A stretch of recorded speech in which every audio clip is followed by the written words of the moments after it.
ایک ایسی کہانی جو آپ کو رات بھر سونے نہیں دے گی۔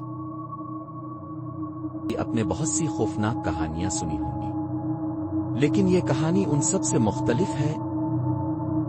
ایک 9 سال کی بچی اچانک غائب ہو گئی، نہ کوئی چیخ نہ کوئی نشانی، بس برف پر چھوٹے قدموں کے نشان جو جنگل کی اندھیری گہرائیوں میں گم ہو گئے۔ لیکن 7 سال بعد وہ واپس آئی۔ یہ کیسے ممکن تھا؟ یہ واقعی وہی لڑکی تھی یا کچھ اور؟ یہاں صرف 250 لوگ رہتے تھے، برف سے ڈھکی ہوئی سنسان سڑکیں، اندھیرے میں لپٹے درخت، اور سب سے بڑھ کر ایک پرانا بدنام جنگل جس کے بارے میں کہا جاتا تھا کہ وہاں جانے والے کبھی واپس نہیں آتے۔ اسی قصبے میں 9 سالہ ایلسا اپنی فیملی کے ساتھ رہتی تھی۔ ایلسا ایک خاموش طبیعت اور معصوم بچی تھی جسے اکثر اپنے کھلونوں سے کھیلتے ہوئے دیکھا جاتا تھا۔ لیکن اس میں ایک عجیب بات تھی، وہ اکثر رات کو اپنے کھلونوں سے سرگوشی کرتی تھی۔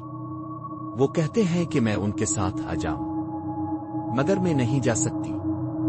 ابھی نہیں، یہ جملہ اس کی ماں نے کئی بار سنا، مگر وہ سمجھتی تھی کہ یہ بس ایک معصوم بچی کی خیالی دنیا ہے۔ لیکن پھر وہ رات آئی جس نے سب کچھ بدل دیا۔ ایک شدید برفانی طوفان تھا۔ ایلسا کے والدین نے رات 9 بجے اس کے کمرے کا دروازہ بند کیا، اور جیسے ہی وہ اپنے بیڈ پر لیٹے، پورے گھر میں ایک خوفناک سرگوشی گونجی۔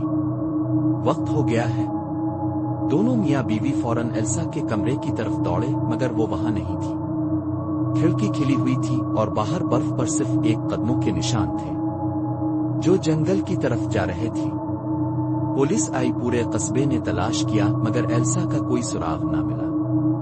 نہ چیخ نہ لڑائی کے نشان، بس یوں لگا جیسے وہ ہوا میں گھل گئی ہو۔ پورا قصبہ اس خوفناک واقعے کو بھول چکا تھا۔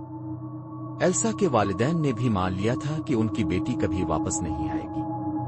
مگر ایک برفانی رات 7 سال بعد پولیس کو جنگل کے کنارے ایک چھوٹی سی بچی ملی۔ وہی ایلسا، مگر وہ 9 سال کی ہی تھی۔ وہ ویسے ہی کپڑے پہنے ہوئے تھی جو اس نے گم ہونے سے پہلے پہنے تھے۔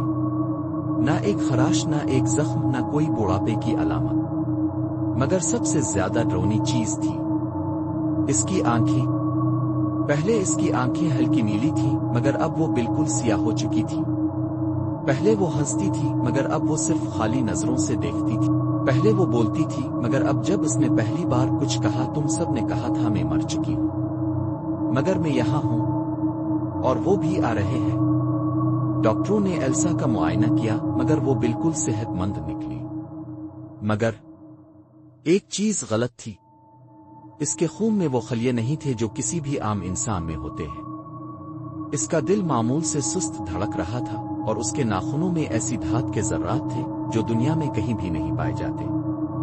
ایلسا کے والدین نے جب اسے گلے لگایا تو اس کا جسم برف کی طرح ٹھنڈا تھا، اور جب اس کی ماں نے پوچھا، بیٹا تم کہاں تھی؟ ایلسا نے آہستہ سے سر اٹھایا اور مسکرا دی، مگر اس کی مسکراہٹ میں دانت نہیں تھے، بلکہ بس ایک خالی سیاہ خلا تھا۔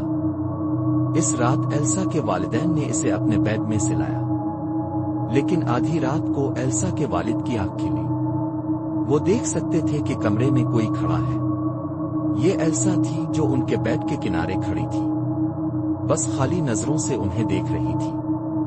بابا، وہ یہاں ہے، وہ مجھے لینے آ گئے ہیں۔ اچانک دروازہ خود بخود کھل گیا، اور ایک سیاہ سایہ دار مخلوق اندر داخل ہوئی۔ اس کی آنکھیں نہیں تھیں، اس کا چہرہ نہیں تھا، مگر وہ وہاں موجود تھی۔ ایلسا کے والد نے روشنی جلانے کی کوشش کی، مگر لائٹ بند ہو گئی، اور جب روشنی واپس آئی، ایلسا غائب تھی۔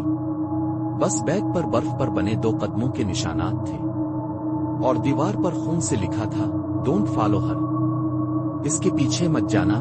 پولیس نے کیس بند کر دیا، مگر لوگ کہتے ہیں وہ بچی جو واپس آئی تھی وہ ایلسا نہیں تھی، وہ کوئی اور تھی۔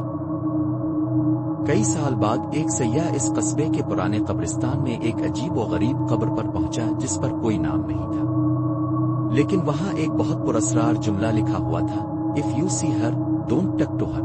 She is not what she seems. اگر تم اسے دیکھو تو اس سے بات نہ کرو، وہ نہیں جو نظر آتی ہے۔ اب تک کسی کو نہیں پتا کہ ایلسا کون تھی، وہ کہاں گئی، اور سب سے زیادہ خوفناک سوال، وہ جو بھی تھی کیا وہ واپس آ سکتی ہے؟ اور سب سے خوفناک بات، کئی سال بعد وہی مخلوق کئی اور جگہوں پر دیکھی گئی، اور ہر بار کسی نہ کسی بچی کے غائب ہونے کی خبر آئی۔ کیا وہ واپس آ سکتی ہے؟ کیا وہ آج بھی کسی اور کی کھڑکی کے باہر کھڑی ہو سکتی ہے؟ اور سب سے بڑا سوال، کیا وہ اگلی بار تمہاری دنیا میں آئے گی؟